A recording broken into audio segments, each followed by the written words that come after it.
Assalamualaikum, salam sejahtera. Terima kasih kerana telah memilih channel ini. Jangan lupa tekan butang like, komen, subscribe dan share untuk Najib dedahkan bagaimana Mirzan dan Moghzani mendapat berbilion-bilion daripada Tun M.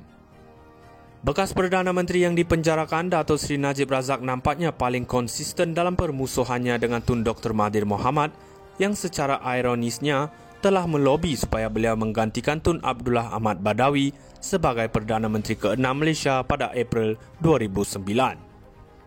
Bagaimanapun, bekas Perdana Menteri dua kali itu juga yang pada Mac 2016 selepas keluar UMNO bergabung tenaga dengan kira-kira 58 pemimpin awam mendesak Najib berundur berhubung skandal yang dikatakan Satu Malaysia Development Berhad, 1MDB, sebelum akhirnya menyamannya. Budak mata biru sekali sehingga dikagumi ramai rakyat Malaysia ketika itu. Apabila meja dibalikkan terhadap Najib dan masa depan politiknya musnah selepas pilihan raya umum ke-14 pada Mei 2018, Dr. Mahathir dalam perkhidmatan Perdana Menteri kedua walaupun hanya bertahan selama 22 bulan akan muncul sebagai arkitek bekas ahli parlimen pekan itu, sabitan atas pelbagai kesalahan yang berkaitan dengan skandal 1MDB.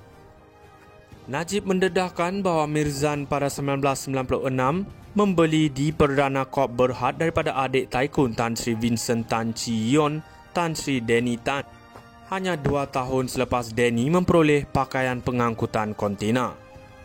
Di sini Najib mempersoalkan transaksi pada 1997 apabila Moghzani menjadi pemegang saham terbesar Hospital Pantai Berhad selepas memperoleh 35.53% pegangan pada RM306 juta daripada Berjaya Corp Berhad yang dikawal oleh Vincent Tan. Susulan pembelian itu, Najib mendakwa konsesi pengendalian sistem pemeriksaan kesihatan pekerja asing komprehensif di Kementerian Kesihatan dan juga kontrak bekalan hospital kerajaan telah diberikan kepada kumpulan itu semasa Dr. Mahathir menjadi Perdana Menteri. Seterusnya, Najib mendedahkan bagaimana kumpulan kencana yang ditubuhkan oleh Moghzani hanya setahun sebelum ia dianugerahkan lesen fabrikasi struktur luar pesisir utama daripada Petronas pada 2002. Untuk rekod, Kencana Petroleum Berhad yang kemudiannya menjadi Spurs Kencana Petroleum Berhad adalah satu daripada hanya 7 pemegang lesen sedemikian di Malaysia pada masa itu. Menariknya, Najib teringat bahawa apabila Dr. Mahathir meletakkan jawatan sebagai PM pada 2003, beliau serta-merta dilantik sebagai pengerusi Petronas. Manakala 10 tahun kemudian pada 2013, Moghzani muncul rakyat Malaysia ke-9 terkaya dan Melayu terkaya tahun itu, selepas mengumpul RM4.22 bilion daripada keuntungan yang dijana oleh Kencana Petroleum.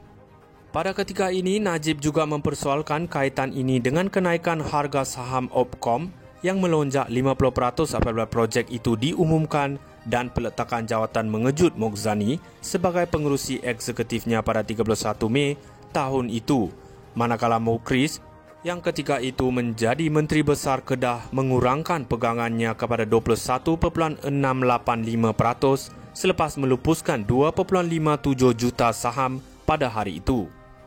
Seorang anak lelaki tiba-tiba meletakkan jawatan daripada semua jawatan dalam Opcom tanpa sebarang alasan diberikan, tetapi saham itu tidak dijual.